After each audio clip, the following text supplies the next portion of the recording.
चालाक सत्ता हर मूर्ख को देशभक्त और हर बुद्धिमानी को देशद्रोही बना देती है.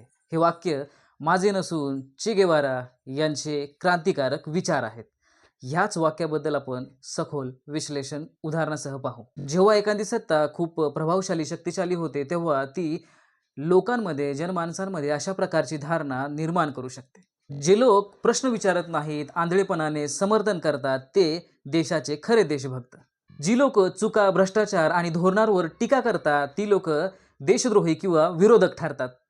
पण इथं टीका करणे म्हणजे देशद्रोही नाही किंवा सत्तेला समर्थन करणे म्हणजे देशभक्ती नाही.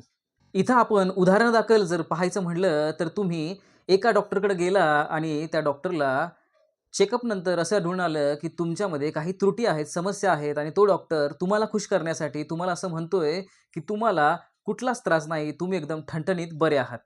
ॲट द सेम टाईम तुम्ही एका चांगल्या वैचारिक बुद्धिमत्ता असलेल्या डॉक्टरकडे जाता, पण तो डॉक्टर तुम्हाला चेक केल्यानंतर जी वस्तुस्थिती आणि जो खरेपणा आहे तो तुम्हाला असखलपणे सांगतो की तुमच्यामध्ये अशा अशा प्रकारचे दोष आहेत आणि तुम्हाला याच्यावरती काम करावं लागेल. इथं शक्यता अशी आहे की चांगले वाटणारे बोल हे तात्पुरते चांगले ठरतात, पण दूरगामी परिणाम हे सत्यामध्ये आहेत. इतिहासात देखील अनेक देशांमध्ये जे थोर विचारवंत होते, लेखक होते, समीक्षक होते, त्यांनी सरकारवर टीका केली. त्या लोकांना देखील देशद्रोही म्हणून संबोधण्यात आलं, पण कालानुरूप काही काळानंतर त्या लोकांच्या टीका, त्या लोकांनी ज्या धोरणांवरती विरोध केला ते सत्य ठरलं.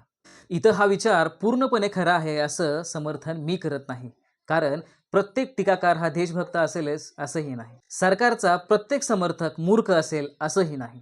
इथं मला फक्त हेच सांगायचं आहे की सत्तेला आंधळेपणाने समर्थन करू नका आणि टीका करणाऱ्यांना लगेच देशद्रोही समजू नका.